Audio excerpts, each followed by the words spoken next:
ครับสมควรแก่เวลา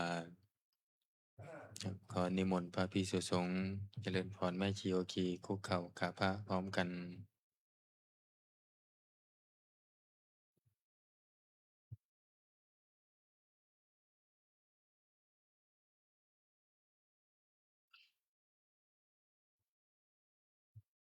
อัญชลีวันทาอภิวาทอัญชลีวันทาอภิวาทอัญชลีวันทาอภิวาทอัญชลีวันทาอัญชลีขอโอกาสขออนุญาตครูบาอาจารย์พระมหาเถระพระเถรานุเถระพระมัชฌิมาพระนวากะในการเป็นต้นเสียงธรรมวัดเย็นเริ่มที่หน้าหนึ่งเนาะสวดมนต์แปลหน้าหนึ่ง โยโสภะคะวาอะระหังสัมมา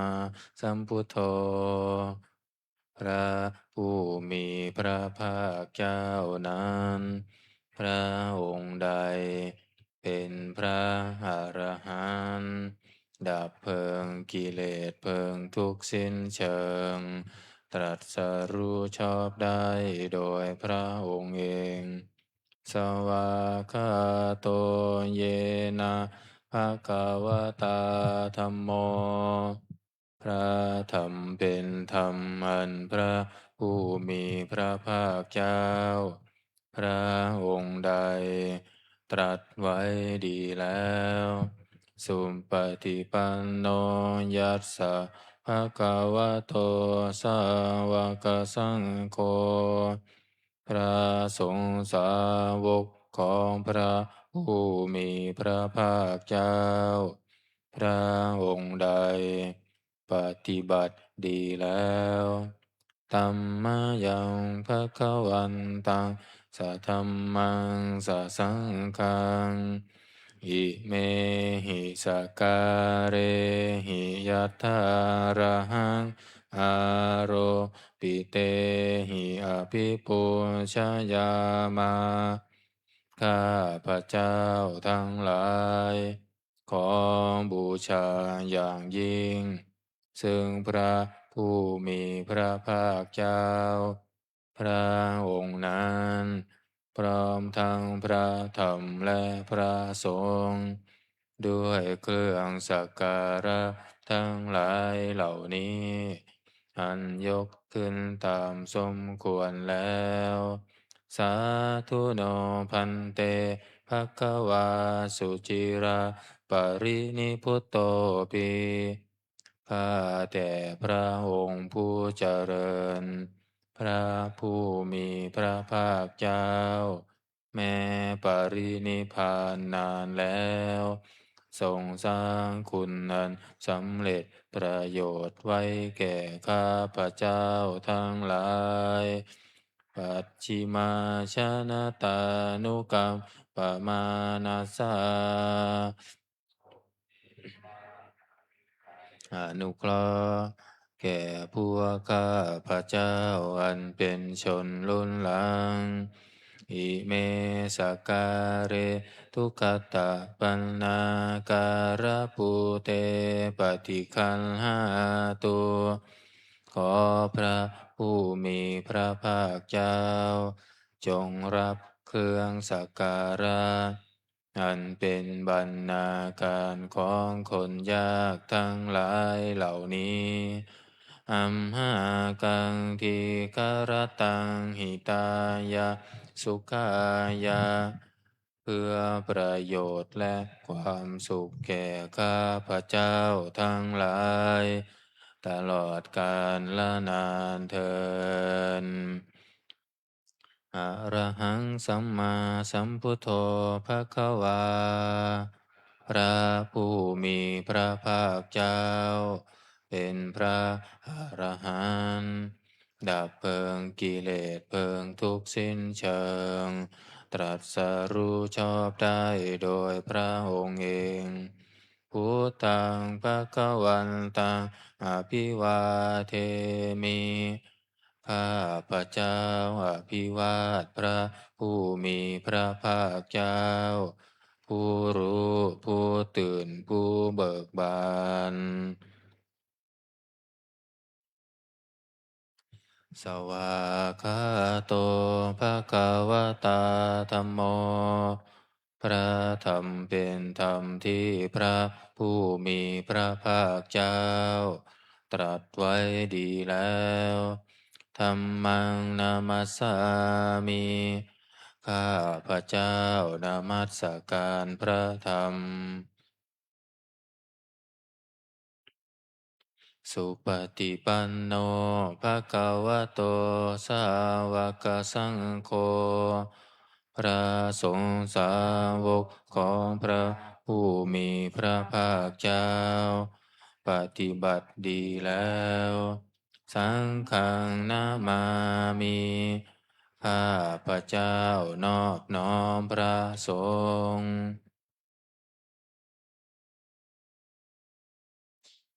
หันธรรมยังพุทธัสสะภะคะวะโตบุพพาคณมการังกะโรมาเสนะโมตัสสะภะคะวะโตขอนอบน้อมแด่พระผู้มีพระภาคเจ้าพระองค์นั้นอะระหะโตซึ่งเป็นผู้ไกลจากกิเลส สัมมาสัมพุทธัสสะตรัสรู้ชอบได้โดยพระองค์เองนะโม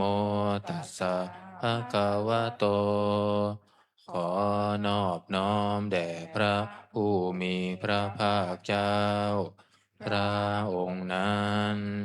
อะระหะโตซึ่งเป็นผู้ไกลจากกิเลส สัมมาสัมพุทธัสสะตรัสรู้ชอบได้โดยพระองค์เองนะโมตัสสะภะคะวะโตขอนอบน้อมแด่พระผู้มีพระภาคเจ้าพระองค์นั้นอะระหะโตซึ่งเป็นผู้ไกลจากกิเลส สัมมาสัมพุทธัสสะตรัสรู้ชอบได้โดยพระองค์เอง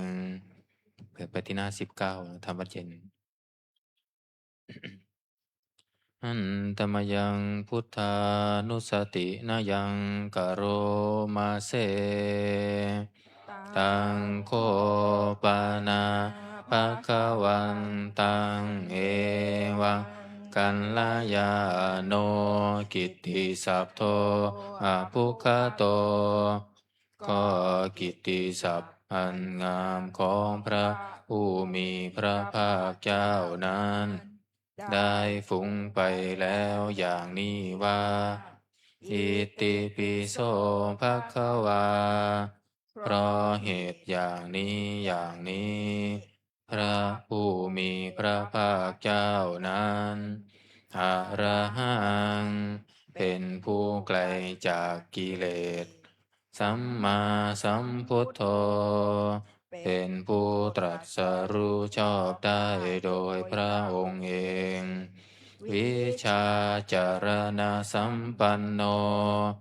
เป็นผู้ถึงพร้อมด้วยวิชาและจารณะสุขโตเป็นผู้ไปแล้วด้วยดีโลกวิทูเป็นผู้รู้โลกอย่างแจ่มแจ้งอนุตตโรปุริสัทธัมมาสารถิเป็นผู้สามารถฝึกบุรุษที่สมควรฝึกได้ อย่างไม่มีใครยิ่งกว่า สัทธาเทวมนุษย์สานัง เป็นครูผู้สอนของเทวดาและมนุษย์ทั้งหลาย พุทโธเป็นผู้รู้ผู้ตื่นผู้เบิกบานด้วยธรรมภควาติเป็นผู้มีความจำเริญจำแนกธรรมสั่งสอนสัตว์ดังนี้หันธรรมยังพุทธาภิกิติงกโรมาเสพุทธวาระหัน ตวรตาภิกขุนาภิโยโตพระพุทธเจ้าประกอบด้วยคุณ มีความประเสริฐแห่งอรหันตคุณเป็นต้น สุทธาพิยานกรุณาหิสมาคตโต พระองค์อันประกอบด้วยพระญาณและพระกรุณาอันบริสุทธิ์โพเทสิโยสุชานาตังกามรังวาสุโร พระองค์ใดทรงกระทำชนที่ดีให้เบิกบาน ดุจอาทิตย์ทำบัวให้บาน วันทามหาตมารนังศิรสาชิเนนทัง ข้าพระเจ้าไหว้พระชินสี ผู้ไม่มีกิเลสพระองค์นั้น ด้วยเสียงกล่าวพุทโธโยสัพพปานินังสารนังเขมามุตตะมัง พระพุทธเจ้าพระองค์ใด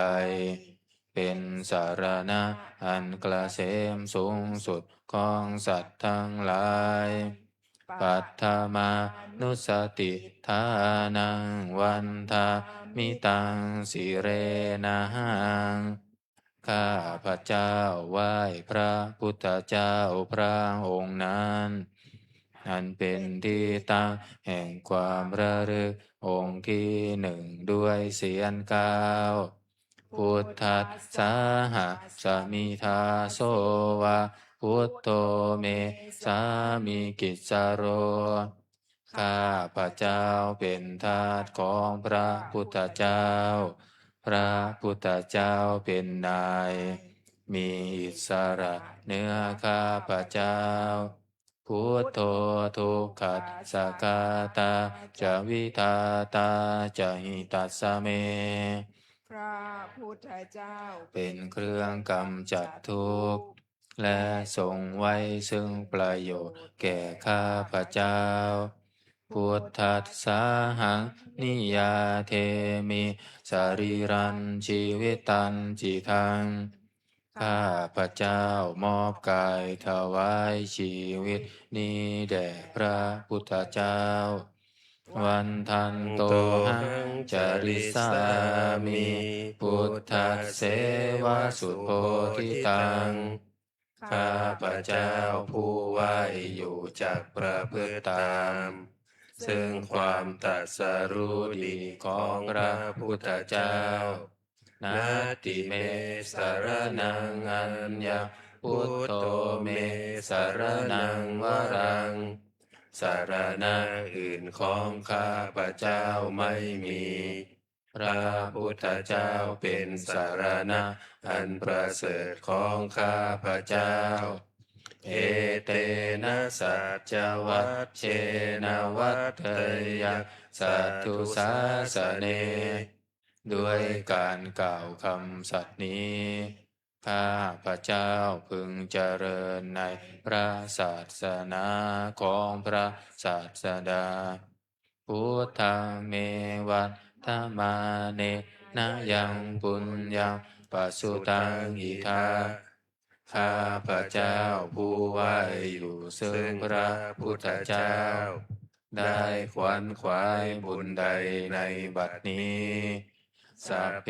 ปิอันตรายาเมมาเหสุงตัสสะเตชะสา ทั้งปวงอย่าได้มีแก่ข้าพระเจ้า ด้วยเดชแห่งบุญนั้นกายเยนะวาจายาวเจตสาวา ด้วยกายก็ดีด้วยวาจาก็ดีด้วยใจก็ดีพุทเทกุกัมมังปะกตังมายายังกรรมนาติเตียนลันใด ที่ข้าพระเจ้ากระทำแล้วในพระพุทธเจ้า พุทโธปฏิคันหาตุอัจฉยันตัง ขอพระพุทธเจ้าจงงดซึ่งโทษล่วงเกินนั้น การันตะเรสังวริตุงวาพุทเทเพื่อการสำรวมระวังในพระพุทธเจ้าในการต่อไปหันตมยังธรรมานุสตินายังกโรมาเสสวาคาโตภะ ภะ คะ คะ วะ วะ ตา ตา ธั ธั ม ม โม โม พระธรรมเป็นสิ่งที่พระผู้มีพระภาคเจ้า ตรัสไว้ดีแล้ว สันทิฏฐิโก เป็นสิ่งที่ผู้ศึกษาและปฏิบัติพึงเห็นได้ด้วยตนเอง อากาลิโก เป็นสิ่งที่ปฏิบัติได้ และให้ผลได้ไม่จำกัดการ เอหิปัสสิโก เป็นสิ่งที่ควรกล่าวกับผู้อื่นว่า ท่านจงมาดูเถิด โอปานายิโก เป็นสิ่งที่ควรน้อมเข้ามาใส่ตัว ปัจจัตตังเวทิตาโพวินโยหิติ เป็นสิ่งที่ผู้รู้ก็รู้ได้เฉพาะตน ดังนี้หันธรรมยังธรรมาภิกิติงกโรมาเส สวาคาตาตาทิ ทิ คุ คุณ ายโย โย คาวาเสนาเสยโย พระธรรมเป็นสิ่งที่ประเสริฐ เพราะประกอบด้วยคุณ คือความที่พระผู้มีพระภาคเจ้า ตรัสไว้ดีแล้วเป็นต้น โยมัคคปะกะปริยัตติวิโมกขเพโท เป็นธรรมอันจำแนกเป็นมรรคผลปริยัติและนิพพานธัมโมกุโลกัปปตนะตถาธาริธารี เป็นธรรมทรงไว้ซึ่งผู้ทรงธรรม จากการตกไปสู่โลกที่ชั่ว วันธามหังตมหารังวรธรรมเมตัง ข้าพระเจ้าไหว้พระธรรมอันประเสริฐนั้น อันเป็นเครื่องขจัดเสียซึ่งความมืดธัมโมโยสัพพปานีนังสารนังเขมามุตตมัง พระธรรมใดเป็นสารณะอันเกษมสูงสุดของสัตว์ทั้งหลาย ทุติยานุสติทานังวันทามิตังสิเรนะหัง ข้าพระเจ้าไหว้พระธรรมนั้นอันเป็นที่ตั้งแห่งความระลึกองค์ที่สอง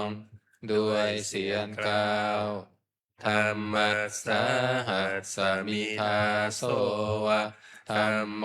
เมสามิกิสโร ข้าพระเจ้าเป็นทาสของพระธรรม พระธรรมเป็นนาย มีอิสระเหนือข้าพระเจ้าธัมโมทุกขัสสะคาตาจะวิทาตาจะหิตัสสะเม พระธรรมเป็นเครื่องกำจัดทุกข์และทรงไว้ซึ่งประโยชน์แก่ข้าพระเจ้า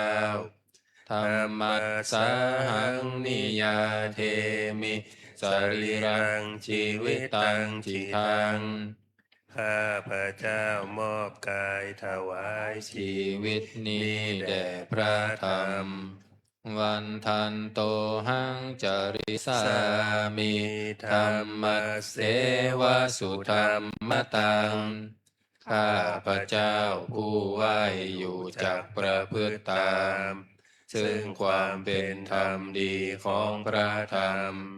นาทิเมสารนังอัญญังธัมโมเม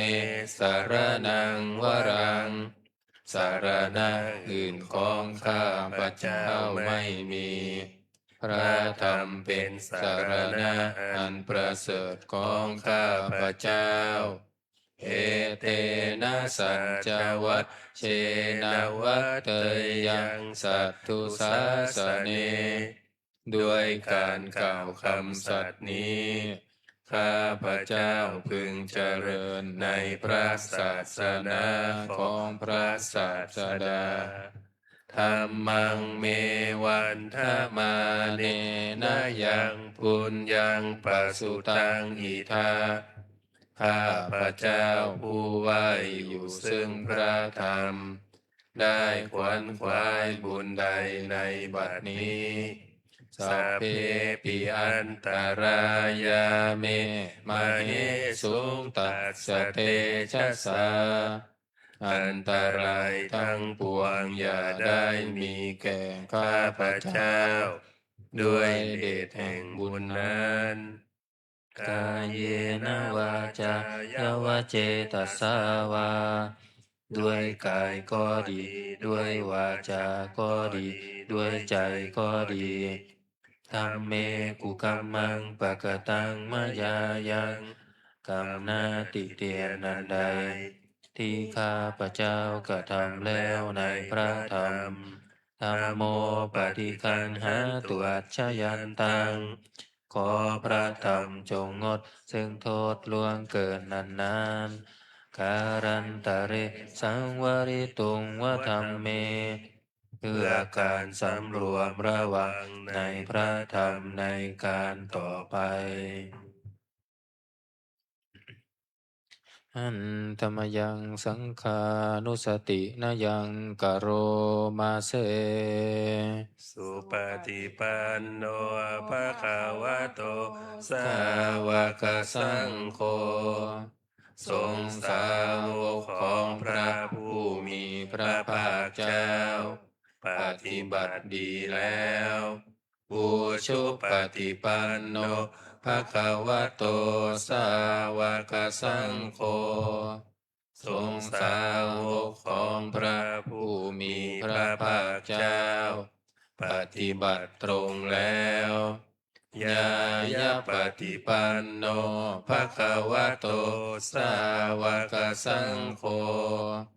ทรงสาวกของพระผู้มีพระภาคเจ้าปฏิบัติเพื่อรู้ธรรมเป็นเครื่องออกจากทุกข์แล้วสามีจิปฏิปันโนภะคะวะโตสาวกสังโฆทรงสาวกของพระผู้มีพระภาคเจ้าปฏิบัติสมควรแล้วยะทิทางได้แก่บุคคลเหล่านี้คือจัตตาริปุริสายุคานิอัตถปุริสบุคลาคู่แห่งบุรุษสี่คู่นับเรียงตัวบุรุษได้8บุรุษเอสะภะคะวะโตสาวกสังโฆนั่นแหละสงสาวกของพระผู้มีพระภาคเจ้าอาหุนายโยเป็นสมควรแก่สักการะที่เขานำมาบูชาปาหุนายโยเป็นสมควรแก่สักการะที่เขาจัดไว้ต้อนรับทักขินายโยเป็นผู้ควรรับทักษิณาทานอัญชลีกรณิโยเป็นผู้ที่บุคคลทั่วไปควรทำอัญชลีอนุตตรังปุญญเขตังโลกัสสาติเป็นเนื้อนาบุญของโลกไม่มีนาบุญอื่นยิ่งกว่าดังนี้หันธรรมยังสังฆาภิกิติงกโรมาเสสัทธัมมโชสุปฏิปฏิคุณาทิยุตโตพระสงฆ์ที่เกิดโดยพระสัทธรรมประกอบด้วยคุณมีความปฏิบัติดีเป็นต้น โยทัพพิโตอริยบุคคลสังฆเสโทเป็นหมู่แห่งพระอริยบุคคลอันประเสริฐ8จำพวกสีราทิธรรมปวาราสยกายจิตโตมีกายและจิตอันอาศัยธรรมมีศีลเป็นต้นอันบวรวันธามหังตมริยานาคานังสุทังข้าพระเจ้าไหว้หมู่แห่งพระอริยเจ้าเหล่านั้นอันบริสุทธิ์ด้วยดีสังโฆโยสัพพปานีนังสารนังเขมามุตตมังพระสงฆ์หมู่ใดเป็นสารณะอันเกษมสูงสุดของสัตว์ทั้งหลายตติยานุสติทานังวันทามิตังสิเรนะหังข้าพระเจ้าไหว้พระสงฆ์หมู่นั้นอันเป็นที่ตั้งแห่งความระลึกองค์ที่3ด้วยเสียง9สังคัสสาหัสมิทาโสวะสังโฆเมสามิกิสโรข้าพระเจ้าเป็นทาสของพระส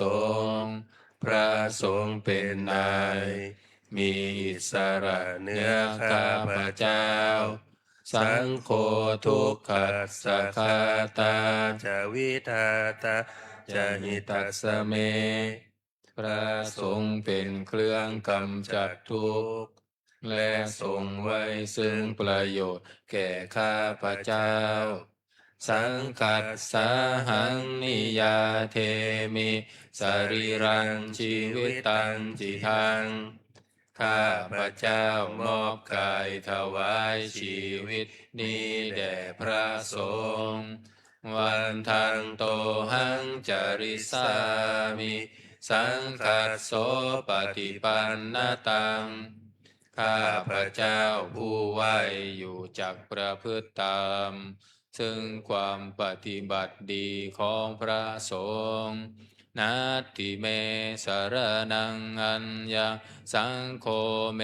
สารนังวรัง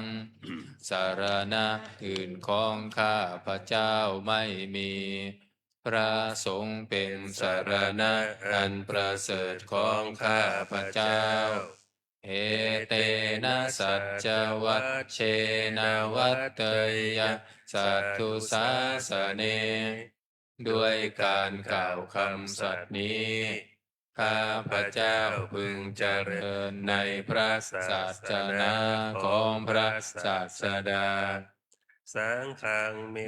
วันทมาเนนะยังปุญญังปัสสุตังอิทาข้าพระเจ้าผู้ไหวอยู่ซึ่งพระสงฆ์ได้ขวนขวายบุญใดในบัดนี้สัพเพปิอันตรายาเมมเหสุงตัสสะเตชะสาอันตรายทั้งปวงอย่าได้มีแก่ข้าพระเจ้าด้วยเดชแห่งบุญนั้นกายเยนะวาจายวเจตัสสาวาด้วยกายก็ดีด้วยวาจาก็ดีด้วยใจก็ดีสังเคกุกัมมังปะกตังมะยายังกรรมหน้าติเตียนนันใดที่ข้าพระเจ้ากระทำแล้วในพระสงฆ์สังโฆปฏิคันหาตัวอัจฉยันตังขอพระสงฆ์จงงดซึ่งโทษล่วงเกินนั้นการันตะเรสังวริตุงวสังเคเพื่อการสำรวมระวังในพระสงฆ์ในการต่อไป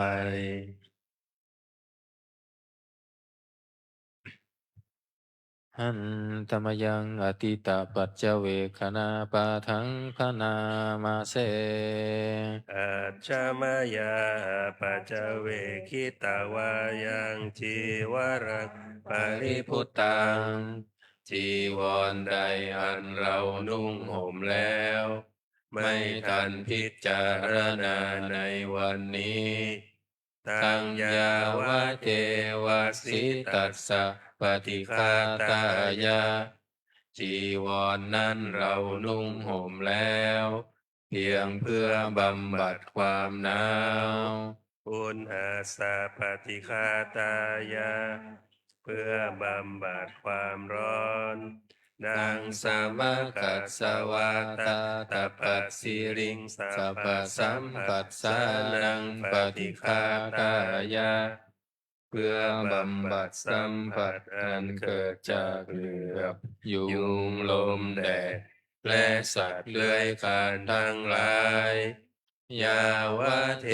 วะหิริโกปินะปฏิชาธานาทังและเพียงเพื่อปกปิดอวัยวะอันให้เกิดความละอายอัจฉมยาปัจจเวกขิตวายโยปินทปาโตปริพุตโตบิณฑบาตใดอันเราฉันแล้วไม่ทันพิจารณาในวันนี้โสเนวะทวายาบิณฑบาตนั้นเราฉันแล้วไม่ใช่เป็นไปเพื่อความเพลิดเพลินสนุกสนานนามาทายาไม่ใช่เป็นไปเพื่อความเมามันเกิดกำลังพลังทางกายนามันดานายาไม่ใช่เป็นไปเพื่อประดับนาวิภูสนายาไม่ใช่เป็นไปเพื่อตกแต่งยาวะเทวะอิมัสสกายัสสะทิฏฐิยาแต่ให้เป็นไปเพื่อความตั้งอยู่ได้แห่งกายนี้ยาปนายาเพื่อความเป็นไปได้ของอัตภาพวิหิงสุปารติยาเพื่อความสิ้นไปแห่งความลำบากทางกายพรหมจริยานุคายาเพื่ออนุเคราะห์แก่การประพฤติพรหมจรรย์นันจะเวทานังปฏิหังคามิด้วยการทำอย่างนี้เราย่อมระงับเสียได้ซึ่งทุกขเวทนาเก่าคือความหิวนาวันจะเวทานังนาอุปาเทสามิและไม่ทำทุกขเวทนาใหม่ให้เกิดขึ้นยาตราจะเมภวิสติอนวัชชตาจะพาสุวิหารโรจาติหนึ่งความเป็นไปโดยสะดวกแห่งอัตภาพนี้ด้วยความเป็นผู้หาโทษมิได้ด้วยและความเป็นอยู่โดยพาสุขด้วยจักมีแก่เราดังนี้อัจฉมายาปัจจเวคิตวายังเสนาสนังปริพุตังเสนาสนะใดเราใช้สอยแล้วไม่ทันพิจารณาในวันนี้ตังยาวะเทวสิตัสสะปฏิฆาตายาเสนาสนะนั้นเราใช้สอยแล้วไม่ยังเพื่อบำบัดความหนาวอุณหัสสะปฏิฆาตายาเพื่อบำบัดความร้อนดังสมากัสสวาตาตปัสสิริสัพพสัมผัสสานังปฏิฆาตายาเพื่อบำบัดสัมผัสอันเกิดจากเหลือบยุงลมแดดและสัตว์เลื้อยคลานทั้งหลายยาวะเทวะสยวิโนทานังปฏิสัลลานารามัทังเพียงเพื่อบรรเทาอันตรายอันพึงมีจากดินฟ้าอากาศ และเพื่อความเป็นผู้ยินดีอยู่ได้ในที่หลีกเล่นสำหรับภาวนาอัจฉมายาปัจจเวคิตวายโยคิลานะปัจจยะเปสัชชะปริคารโรปริพุตโตคิลานะเปสัตบริขารใดอันเราบริโภคแล้วไม่ทันพิจารณาในวันนี้โสยาวะเทวาอุปันนานังวัยยาปาติกานังเวทนานังปฏิฆาตายากิลานาเพสัตบริขารนั้นเราบริโภคแล้วเพียงเพื่อบำบัดทุกขเวทนาอันบังเกิดขึ้นแล้วมีอาพาธต่างๆเป็นมูลอาภยาปัชชะปรมัตตายาติเพื่อความเป็นผู้ไม่มีโรคเบียดเบียนเป็นอย่างยิ่งดังนี้อันธรรมยังอุทิศนาทิฐานาคาทายโยพนามาเสอิอิมิมินา นา บุ ปุ ญ ญ ญ ญ ก ก ร ร ร ร ม ม เม เม นา นาด้วยบุญนี้อุทิศให้อุปัชฌายาคุณุตตรา อุปัชฌาย์ผู้เลิศคุณ อาจาริโยปการาจาและอาจารย์ผู้เกื้อหนุนมาตาปิตาจายาตกาทั้งพ่อแม่และปวงญาติสุริโยจันทิมาราชาสุนจันทร์และราชาปุณวันตานาราปิจาผู้ทรงคุณหรือผู้สูงชาติรัมมะมาลาจะอินทาจารมมานและอินทราชโลกปาลาจะเทวตาทั้งถวยเทพและโลกบาลยะโมมิตามนุสาจายมมาราชมนุษย์มิตรมัชฌตตาเวริกาปิจาผู้เป็นกลางผู้จองพานสัพเพสัตตาสุขีหนตุขอให้เป็นสุขสันต์ทุกทั่วหน้าอย่าทุกข์ทน บุญญาณิปกตานิเม บุญพ้องที่ข้าทำจงช่วยอำนวยสุภผลสุขังจติวิทันเทนตุให้สุขสามอย่างล้นขิปังปาเพ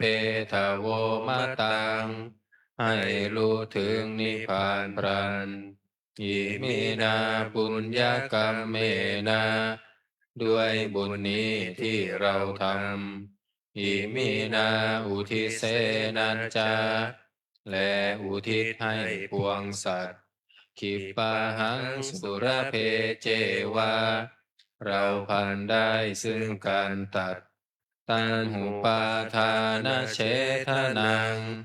ตัวตัณหาอุปาทานเยสันตาเนหินาธรรมาสิ่งชั่วในดวงใจยาวะนิพพานโตมะมังกว่าเราจะถึงนิพพานนัสสันตุสัพพทาเยวามาลายสิ้นจากสันดานยัจฉาชาโตภเวภเวทุกภพที่เราเกิดอุชุจิตังสติปัญญามีจิตตรงและสติทั้งปัญญาอันประเสริฐสันเลโควิริยมหินาพร้อมทั้งความเพียรเลิศเป็นเครื่องขูดกิเลสหายมาราระพันตุโนกาสังโอกาสอย่าพึงมีแก่หมู่มารสิ้นทั้งหลายกาตุนจะวิริเยสุเมเป็นช่องประทุษลายทำลายล้างความเพียรจม พุทธาธิปวโรนาโถพระพุทธผู้บวรนาถธัมโมนาโถวรุตตโม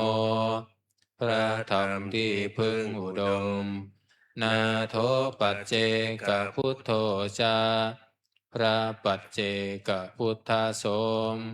สังโฆนาโถตโรมะมังโทพระสงฆ์ที่พึงพยอมเตโสตามานุ นุภาเวนะด้วยอานุภาพนั้นมาโรกาสังละพันตุมาขอหมู่มารอย่าได้ช่องทัสสะปุญญานุภาเวนะด้วยเดชบุญทั้ง10ป้องมาโรกาสังละพันตุมาอย่าเปิดโอกาสแก่มา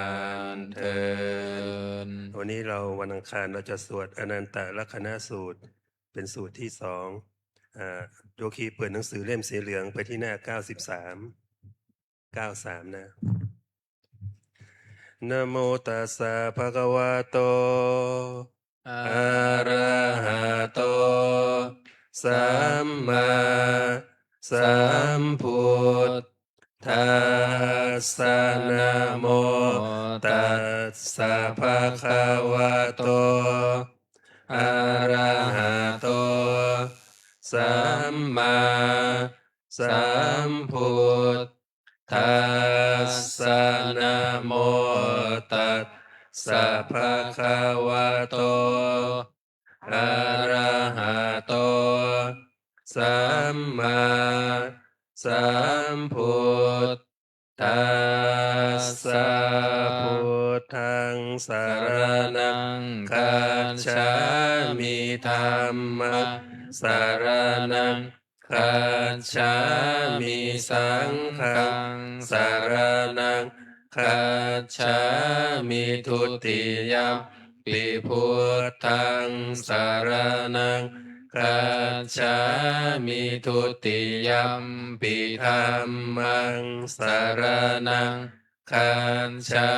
มิทุติยัมปิสังฆังสรณังคัจฉามิตติยัมปิพุทธังสรณังคัจฉามิตติยัมปิธัมมังสรณังคัจฉามิตติยัมปิสังฆังสรณังคัจฉามิเอวัมเมสุตังเอกังสมัยยังภะคะวาภาราณสียังวิหารติสิปัตตะเนมิคทาเยตัตตะระโคภะคะวาปัญจวัคคีเยภิกขุอามัตเตสิรูปังภิกขเวอนัตตารูปัญจหิตังภิกขเวอัตตาอภวิสนยิทังรูปังอาภาทายสังวัตเตยลาเพทะจารูเปเอวังเมรูปังโหตุเอวังเมรูปังมาโหสิทิยัสสมาจะโคภิกขเวรูปังอนัตตาตัสสมารูปังอาภาทายสังวัตตินัจจลาปฏิรูเปเอวังเมรูปังโหตุเอวังเมรูปังมาโหสิทิเวทนาอนัตตาเวทนาจะหิทังภิกขเวอัตตาอภวิสนยิทังเวทนาอาภาทา ยาสะวัตเตยาลาเพทะจเวทนายะเอวังเมเวทนาโหตุเอวังเมเวทนามาโหสิติยัสสมาจะโคภิกขเวเวทนาอนัตตาตัสสมาเวทนาอาภาทายาสังวัตตินัจจลับพันติเวทนายะเอวังเมเวทนาโหตุเอวังเมเวทนามาโหสิติสัญญาอนัตตาสัญญาจะหิทังภิกขเวอัตตาอภวิสานยิทังสัญญาอภาทายาสังวัตเตยาลาเพทะจะสัญญายะเอวังเมสัญญาโหตุเอวังเมสัญญามาโหสิติยัสสมาจะโคภิกขเวสัญญาอนัตตาตัสสมาสัญญาอาภาทายาสังวัตตินัจจลับปฏิสัญญายะเอวังเมสัญญามาตุเอวังเมสัญญามาโหสิติสังขา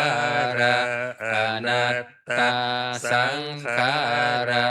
จะหิทังภิกขเวอัตตาอภวิสังสุนยิทังสังขาราอาภาทายาสังวัตเตยุงลาเพทะสังขาเรสุเอวังเมสังขาราโหตุเอวังเมสังขารามาเหสุนติยัสสมาจะโคภิกขเวสังขาราอนัตตาตัสสมาสังขาราอาภาทายาสังวัตตันตินัจจลัมภติสังขาเรสุเอวังเมสังขาราโหตุเอวังเมสังขารามาเหสุนติวิญญาณังอนัตตาวิญญาณังจะหิทังภิกขเวอัตตาอภวิสานยิทังวิญญาณังอาภาทายาสังวัตเตยาลาเพทะจวิญญาเนเอวังเมวิญญาณังโหตุเอวังเมวิญญาณังมาโหสิติยัสสมาจะโคภิกขเววิญญาณังอนัตตาตัสสมาวิญญาณังอาภาทายาสังวัตตินัจจลับปฏิวิญญาเนเอวังเมวิญญาณังโหตุเอวังเมวิญญาณังมาโหสิติตังคิงมัญญัตภิกขเวรูปังนิจจังวาอนิจจังวาติอนิจจังพันเตยัมปนานิจจังทุกขังวาตังสุขังวาติทุกขังพันเตยัมปนานิจจังทุกขังวิปริณามธรรมัง กันลังนุตังสมานุปัสสิตุงเอตังมะมะเอโส โสหามัตสมินะโสเมอัตตาติโนเหตังพันเตตังกิงมัญญัตถภิกขเวเวทนานิจจาวะอนิจจาวะติอนิจจาพันเตยัมปานานิจจังทุกขังวาตังสุขังวาติทุกขังพันเตยัมปานานิจจังทุกขังวิปริณามะธัมมังกันลังนุตังสมานุปัสสิตุงเอตังมะมะเอโสหามั มั ต ตสมิเอโสเมอัตตาติโนเหตังพันเตตังกิงมัญญัตถภิกขเวสัญญานิจจาวะอนิจจาวะติอนิจจาพันเตยัมปานานิจจาทุกขังวาตังสุขังวาติทุกขังพันเตยัมปานานิจจังทุกขังวิปริณามะธัมมังกันลังนุตังสมานุปัสสิตุงเอตังมะมะเอโสหามัตสมิเอโสเมอัตตาติโนเหตังพันเตตังกิงมัญญัตถภิกขเวสังขารา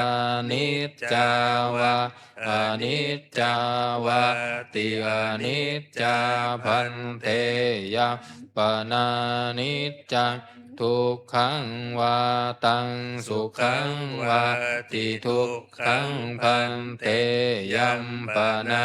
นิจจังทุกขังวิปริณามะธัมมังกันลังนุตังสมานุปัสสิตุงเอ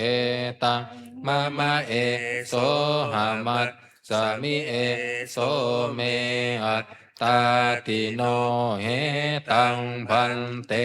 ตังกิงมัญญัตถภิกขเววิญญาณังนิจจังวา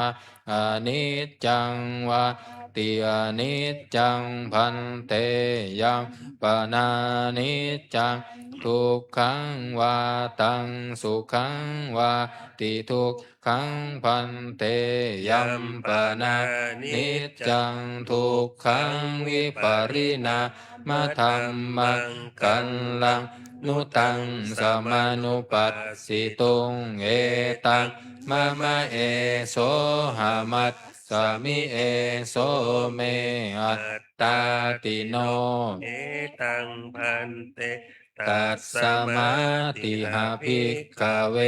ยังกินจิรูปังอติตานาคตปัจจุปันนังอัจฉัตตังวะปะหิทาวาโอลาลิกังวะสุขุมังวะหินังวะปานิตังวะยันตุเรสันติเกวะสัพพังรูปังเนตังมะมะเนโสหามัตสมินะเมโสอัตตาติเอวะเมตังยะถาภูตังสัมมัตปัญญายะทัตถัพพังยากาจิเวทนาอติตานาคตปัจจุปันนาอัจฉัตตาวะพหิทาวาโอลาลิกาวาสุขุมาวาหินาวาปานิตาวายาทุเรสันติเกวะสัพพาเวทนาเนตังมะมะเนโสหามัสสมินะเมโสอัตตาติเอวะเมตังยะถาภูตังสัมมัปปัญญายะทัต ทัพพังยากาจิสัญญาอติตานาคตปัจจุปันนาอัจฉัตตาวาพหิทาวาโอลาลิกาวาสุขุมาวาหินาวาปณิตาวายาทุเรสันติเกวาสัพพาสัญญาเนตังมะมะเนโสหามัตสามินาเมโสอัตตาติเอวะเมตัง ยะถาภูตังสัมมาปัญญายทัตถะพังเยเกจิสังขาราอติตานาคตปัจจุปันนาอัจฉัตตาวาพหิทาวาโอลาลิกาวาสุขุมาวาหินาวาปณิตาวาเยทุเรสันติเกวะสัพเพสังขาราเนตังมะมะเนโสหามัตสมินาเมโสอัตตาติเอวะเมตังยะถาภูตังสัมมาปัญญายทัตถะพังยังกินจิวิญญาณังอติตานาคตปัจจุปันนังอัจฉัตตังวาพหิทาวาโอลาลิกังวาสุขุมังวาหินังวาปณิตังวายันทุเรสันติเกวาสัพพังวิญญาณังเนตังมะมะเนโสหามัตสมินาเมโสอัตตาติเอวะเมตังยะถาภูตังสัมมาปัญญายทัตถะพังเอวังปัสสังภิกขเวสุตตวะอริยสาวโกรูปัสสมิงปินิพินทติเวทนายปินิมพินทติสัญญายปินิมพินทติสังขาเรสุปินิพินทติวิญญาณัสสมิงปินิพินทตินิพินทัง วิราชติวิราคาวิมุตจติวิมุตตัสสมิงวิมุตตมิติญาณังโหติขีนาชาติวุสิตังพรหมจริยังกตังกรณียังนาปรังอิทัตตายาติปชานาติติอิทัมโวจะภควาอัตตมานาปัญจวัคคียาภิกขุภควโตภาสิตังอภินันทุงอิมัสสมิงจัปนาเวยากรณัสสมิงพัญญมาเนปัญจวัคคียานังภิกขุนังอนุปาทายะอาสเวหิจิตตานิวิมุตติงสุติ ไปโยคีเปิดพระที่หน้า98เป็นพระสูตรที่3เนาะอาทิตตะปริยสูตรแสดงแก่ชนิน3พี่น้องกับบริวารอีก 1,000 คนทุกคนท่านทุกรูปสำเร็จเป็นพระอรหันต์นะหลังจากที่พระเจ้าแสดงพระสูตรนี้จบนะหน้า98เอวเมสุตังเอกังสมัยยังภควาขยายังวิหารติขยาสีเสสัตทิงภิกขุสหเสนตตระโคภควาภิกขุอามันเตสิสัมพังภิกขเวอาทิตังกินจะภิกขเวสัพพังอาทิตังจักขุงภิกขเวอาทิตังรูปาอาทิตาจักขุวิญญาณัง อาทิตตังจักขุสัมภะโสอาทิตโตยัมปิทังจักขุสัมผัสสัพพัญจยาอุปัชชติเวทยิตังสุขังวาทุกขังวาอทุกขมสุขังวาตัมปิอาทิตตังเกนะอาทิตตังอาทิตตังราคะขินาโทสักขินาโมหะขินาอาทิตตังชาติยาชรามรเนนะโสเกหิปริเทเวหิทุกเขหิโทมานัสเสหิอุปายาเสหิอาทิตตันติวัฏามิโสตังอาทิตตังสัทธาอาทิตตาโสตวิญญาณังอาทิตตังโสตสัมผัสโสอาทิตโตยัมปิทังโสตสัมผัสสัพพัจจยาอุปัชชติเวทยิตังสุขังวาทุกขังวาทุกขมสุขังวาตัมปิอาทิตตังเกนะอาทิตตังอาทิตตังราคะขินาโทสักขินาโมหะขินาอาทิตตังชาติยาชรามรเนนะโสเกหิปริเทเวหิทุกเขหิโทมานัสเสหิอุปายาเสหิอาทิตตันติวัฏามิคานังอาทิตตังคันธาอาทิตตาคานวิญญาณังอาทิตตังคานสัมผัสโสอาทิตโตยัมปิทังคานสัมผัสสัพพัจจยาอุปัชชติเวทยิตังสุขังวาทุกขังวาทุกขมสุขังวาตัมปิอาทิตตังเกนะอาทิตตังอาทิตตังราคะขินาโทสักขินาโมหะขินาอาทิตตังชาติยาชรามรเนนะโสเกหิปริเทเวหิทุกเขหิโทมานัสเสหิอุปายาเสหิอาทิตตันติวัฏามิชิวหาอาทิตตาราสาอาทิตตาชิวหาวิญญาณอาทิตตังชิวหาสัมภะโสอาทิตโตยัมปิทังชิวหา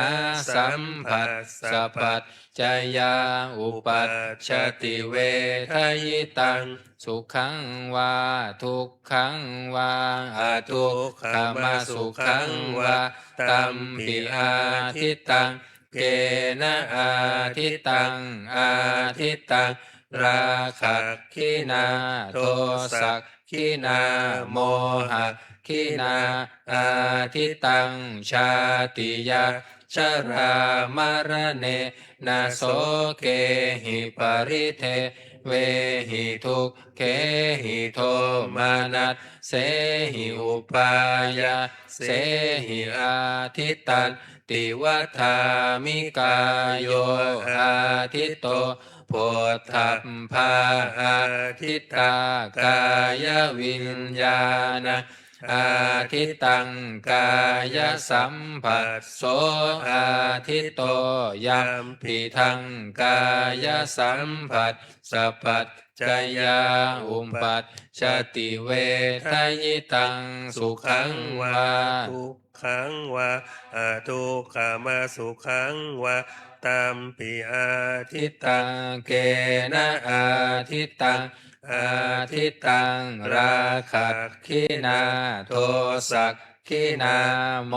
หะข ขินาอาทิตังชาติยาชรามรเนนะโสเกหิปริเทเวหิทุกเขหิโทมานัสเสหิอุปายาเสหิอาทิตันติวัฏามิมโนอาทิตโตธัมมาอาทิตตามโนวิญญาณังอาทิตตังมโนสัมภะโสอาทิตโตยัมปิทังมโน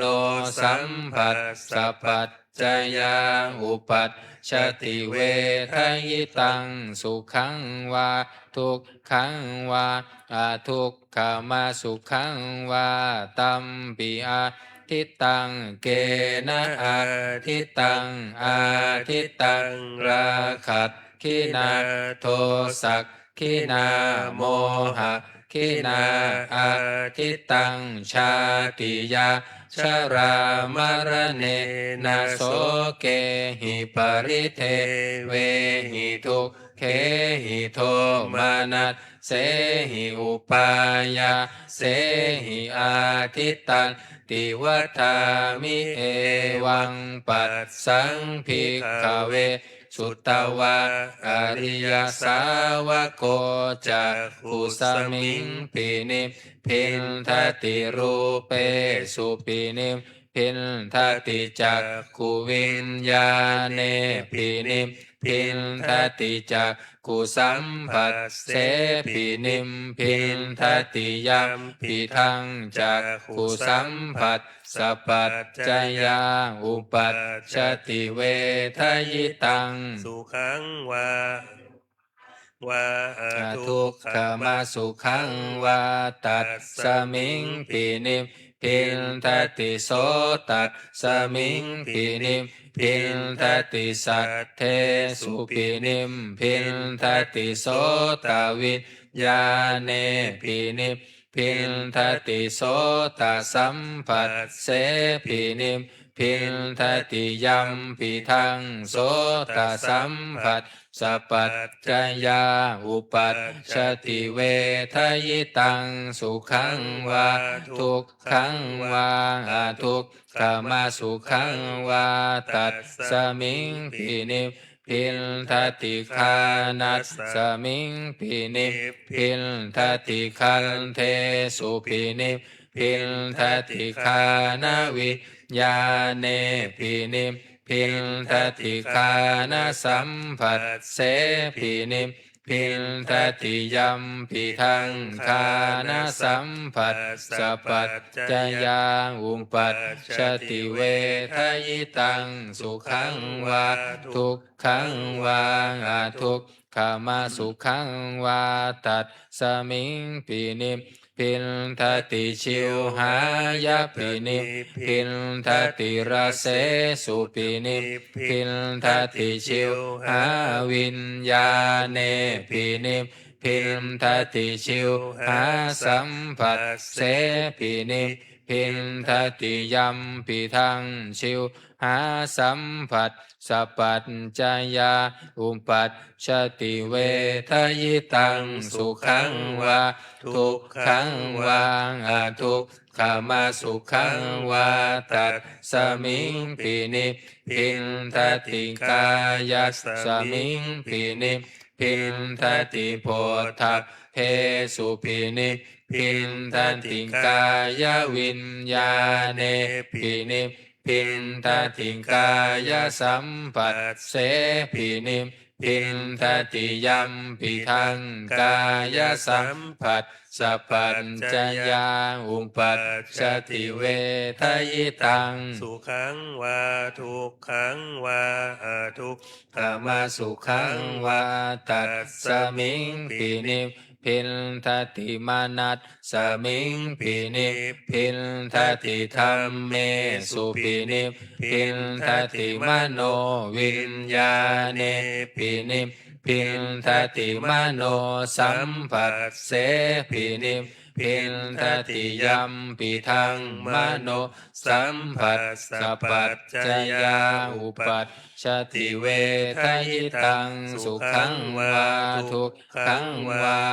ทุกขมาสุขังวาตัสสมิงปินิพินทตินิพินทังวิราชติวิราคาวิมุตจติวิมุตตัสสมิงวิมุตตมิติยานังโหติขีนาชาติวุตสิตังพรหมจาริยังกตังกรณียังนาปารังอิทัตตายาติปัชชานาติติธรรมโวจะภควาตมนาเตภิกขุภควโตภาสิตังอภินันทุนอิมัสสมิงจะปนวัยยากรณัสสมิงพันยมาเนตัสสะภิกขุสหัสสัสสะอนุปาทายะอาสเวหิจิตตานิวิมุตติงสุติภวตุสัพพมังคารังรักขันตุสัพพเทวตาสัพพพุทธานุภาเวนัสสัทธาโสทิภวันตุเตภวตุสัพพมังคารังรักขันตุสัพพเทวตาสัพพธรรมานุภาเวนัสสัทธาโสทิตุเตภวตุสัพพมังคารังราคันตุสัพพเทวตาสัพพสังฆานุภาเวนัสสัทธาโสทิภาวันตุเตต่อไปเราจะนั่งสมาธิเป็นเวลา12 นาทีหลังจากนั้นเราก็จะแผ่เมตตา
ต่อไปโยคี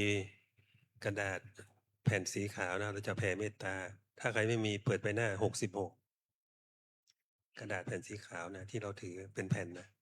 หรือไม่มีก็หน้า66ครับนิมนต์พระภิกษุสงฆ์ภิกษุณีเจริญพรแม่ชิวจี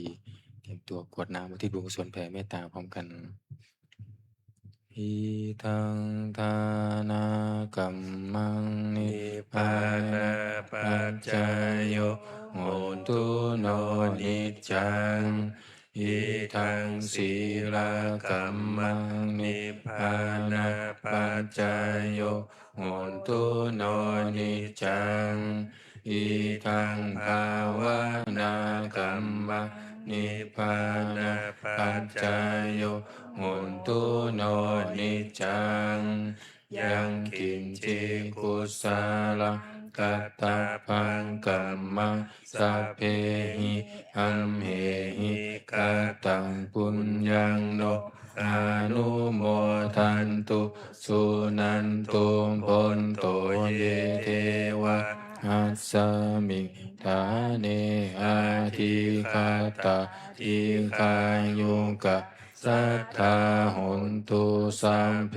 สัตตาสุขีอัตตานะปาริหารันตุมาตาปิตาสุขีตาหุนตุทุกขาปามุนจันตุสัพเพยาตากาสุขีตาหุนตุทุกขาปามุนจันตุสัพเพอายะตากาสุขีตาหุนตุทุกขาปามุนจันตุสัพเพ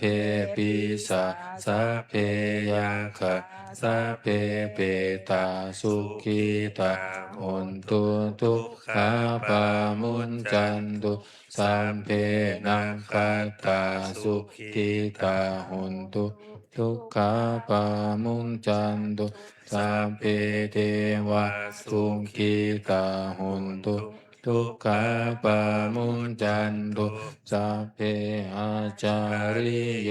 ปัจจายาสุขีตาหุนตุทุกขาปามุนจันตุสัพพะสัมปติโยสามิชันตุโวต่อไปคุกเข่าขึ้นภูเขาวันทาดวงพร้อมกันวันทามิพุทธังสัพพะเมวะโตสังฆามัฏฐามิปันเต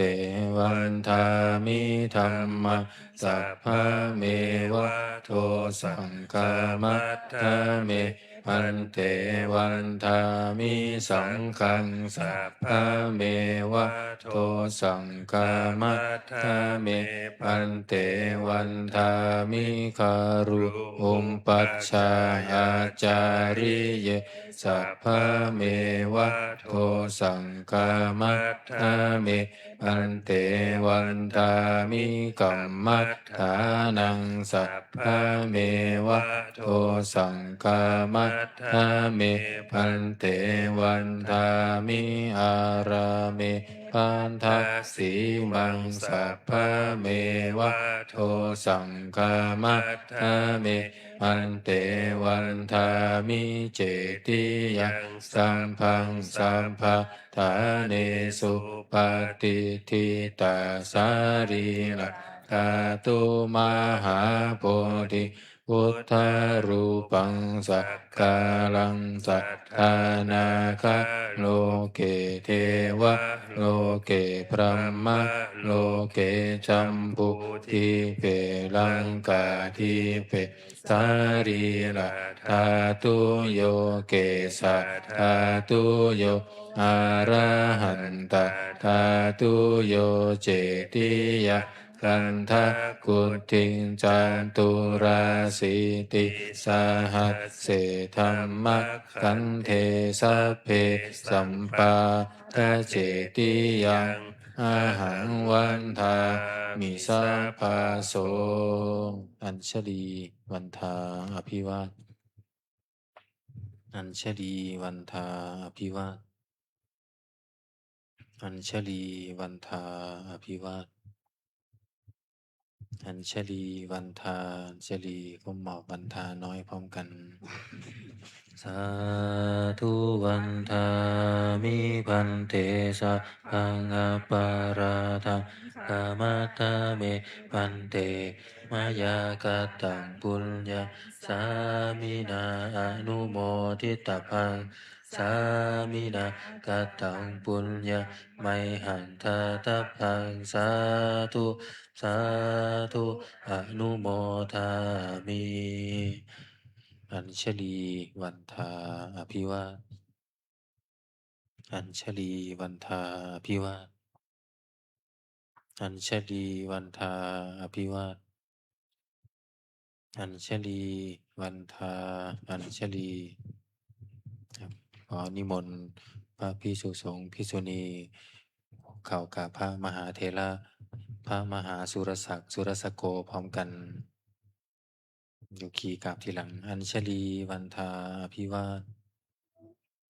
อัญชลีวันทาอภิวาท อัญชลีวันทาอภิวาทอัญชลีวันทาอัญชลี ขอเชิญแม่ชีและโยคีทุกท่านกราบพระอาจารย์พร้อมกันค่ะ อัญชลีวันทาอภิวาทอัญชลีวันทาอภิวาทอัญชลีวันทาอภิวาทอัญชลีวันทาอัญชลี จัตตารโอธรรมาวัฏันติอายุวันโนสุขังพลัง สาธุสาธุสาธุ